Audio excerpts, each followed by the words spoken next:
اپنی آخرت کی تیاری بھی اسی طرح کرو جیسے دنیا کے امتحان کی تیاری کرتے ہو۔ آپ نے حضرت علی کا ہاتھ پکڑا اور یوں اپنے سینے سے لگا لیا اور فرمایا اترضی ان یکون منزلک مقابل منزلی، علی تجھے مبارک ہو، جنت میں تیرا گھر میرے گھر کے سامنے ہے۔ تو وہ رونے لگے۔ لیکن یہی علی جن کو خوشخبری ملی ہے کہ تیرا گھر میرے گھر کے سامنے ہوگا، کسی کو یہ خوشخبری نہیں ملی سوائے مولا علی کے، وہ رات کی مناجات میں روز تڑپتے روتے ہوئے یہ کہتے تھے آہن آہ من قلت الزاد و بعد السفر و وحشت الطریق، ہائے اللہ، ہائے اللہ، ہائے اللہ، میرے پاس عمل تھوڑا ہے۔ تھوڑے عمل والے کا گھر نبی کے گھر کے سامنے بنتا ہے؟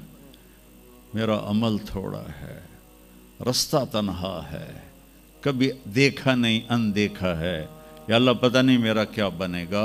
یہ روز کی پکار اور مناجات تھی۔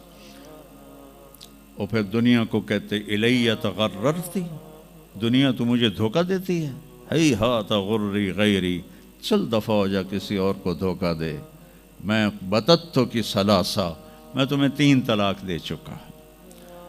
تو جن لوگوں نے آخرت کو بنا لیا وہ کامیاب ہیں، اور جن لوگوں نے آخرت کو نہ بنایا تو وہ کچھ بچے ہڈ بلوں کی ویسی نام لے لیے ہیں، سیر کے لیے گئے کشتی کی، تو وہ کہنے لگے ملاح سے چاچا تنو کیمسٹری آمدی؟ اس کہ پتر اج ہی نہ سنیا کی ہوندی ہے؟ اس کہ تینوں پتہ نہیں ایسی سپیریئر یونیورسٹی دے سپیریئر لڑکے آئیں، سانو ساری کیمسٹری دا پتہ ہے۔ دوسرے نے پوچھا چاچا تو فزکس پڑھی ہے؟ اس کہ میرا بچہ میں تو اج ہی نہ سنیا، ساری حیاتیہ بیڑی بائی ہے۔ تو چاچا تیری ادھی زندگی چلی گئی، ادھی زندگی ختم ہو گئی، سانو ایک اسی سپیریئر دے سپیریئر بچے، ساڑا برائٹ فیوچر۔ اتنے چھک موج آئی تے کشتی ہوئی ڈاواں ڈول۔ اس کہ پترو ترنا سکھیا ہی نے،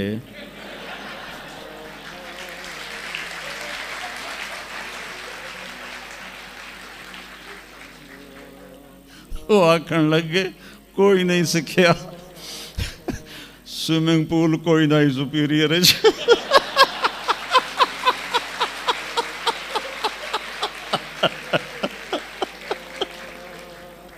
تو وہ ملا کہنے لگا پترو میری تو ادھی گئی تو تھوڑی ساری گئی۔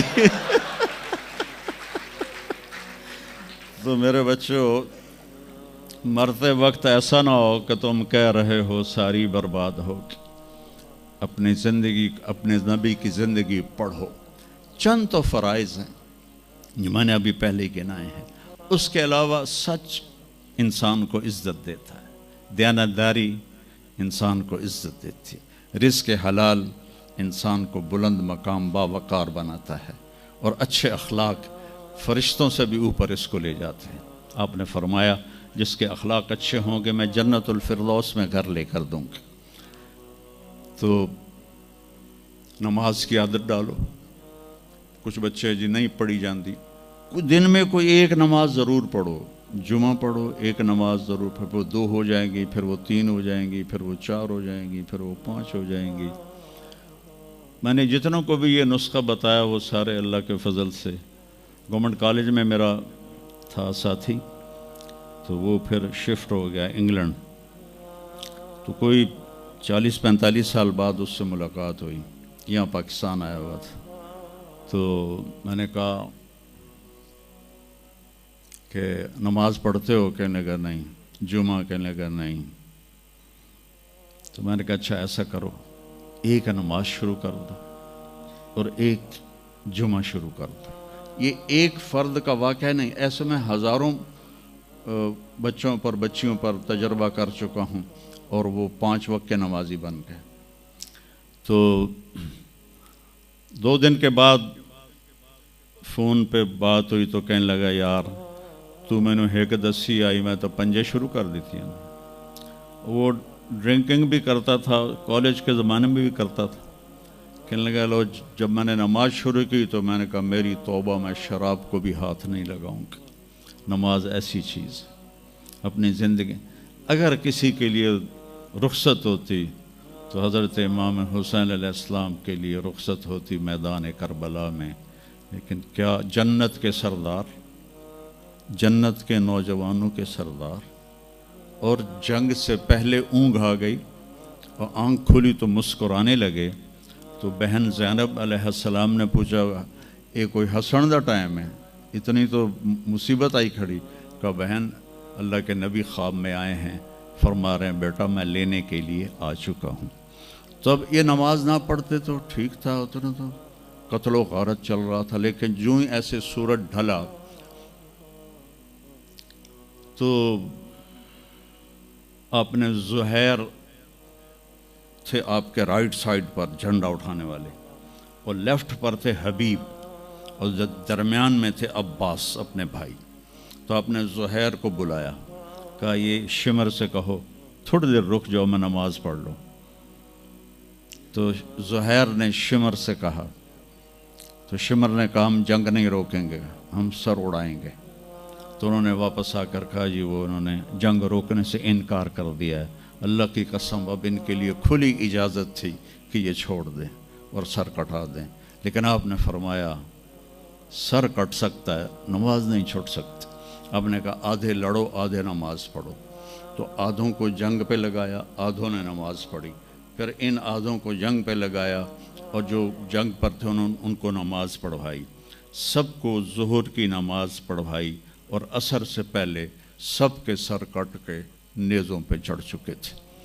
وہاں 1445 سال میں ایک واقعہ ہے جہاں نماز کی رخصت نظر آتی ہے.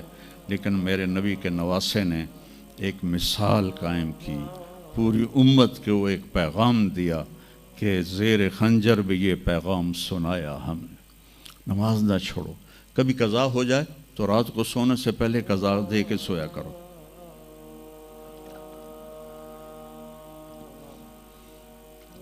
آپس میں کوئی لڑے ہوئے ہو تو کم از کم آج اتنی میری مان کے اٹھنا کہ صلح کر لینا.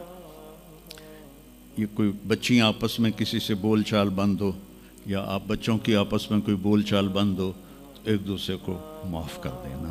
اس سے آپ کے دلوں میں علم کی روشنی زیادہ آئے گی. آپ کے دل میں بغض ہوگا تو علم آئے گا نہیں. تو اگر اپنے حافظے کو اچھا کرنا ہے, اگر اپنے حافظے کو, تو دل سے سب کی نفرت نکال دو, اور پیٹ بھر کے کھانا نہ کھاؤ, اور اپنی نظروں کی حفاظت کرو.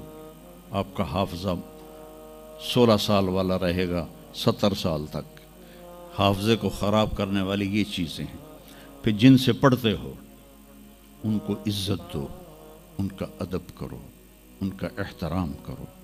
باب العلم ہے حضرت مولا علی کا, میں غلام ہوں اس کا جو مجھے ایک لفظ نہیں ایک حرف, جو مجھے ایک حرف بھی سکھا دے علم کا, میں اس کا غلام ہوں. تو جو آپ کے ٹیچر ہیں یا لیڈی ٹیچر ہیں, جو آپ کو جو کچھ بھی پڑھاتے ہیں, ان کا احسان ہے آپ پر. آپ ان کو عزت دیں, ان کو احترام دیں. ان میں سے کوئی دعا دے دے گا آپ کا کام بن جائے گا. تو میں اسکول میں تو دعائیں لے نہ سکا استادوں کی, لیکن جب میں مدرسے میں داخل ہوا تو میں نے اپنے سارے استادوں کی دعا لی ہوئی ہے, ان کی عزت اور ان کے احترام سے. تو چونکہ آج کل بہت زیادہ آزاد ماحول ہو گیا ہے, تو وہ اپنے ٹیچر کو ایزی لیتے ہیں کہ کوئی ان کی بے عزتی کر دے, کوئی ان کے آگے بگڑ جائے تو اس کو برا نہیں سمجھا جاتا. لیکن بیٹا کتاب ایک ذریعہ ہے, علم آسمان سے آتا ہے, اور اس کے میں ذریعہ استاد ہوتا ہے. اور استادوں کو بھی کہتا ہوں کہ اپنے منصب کا خیال رکھو, اور اپنے پڑھانے کو اپنا فریضہ سمجھ کے ادا کرو. سر سے اتارنے والا کام نہ کرو, اور بھاگا دوڑی والا کام نہ کرو, بلکہ اپنی نسل کو تیار کرو. جس دن ہم اپنا علم یہیں سے حاصل کریں گے اور باہر یورپ جانے کی بجائے اپنے ملک میں ہمیں اپنا علم ملے گا تو پھر ہماری عزت کا دور شروع ہو جائے گا۔ جب تک ہم علم میں غیروں کے محتاج ہیں تو ہم انہی کے محتاج رہیں گے۔ تو یہ چند ایک باتیں آپ کی خدمت میں ہیں، اور جب آپ کو چھٹیاں ہوں تو تبلیغ میں کچھ وقت ضرور لگائیں، اس سے آپ کو فائدہ ہوگا۔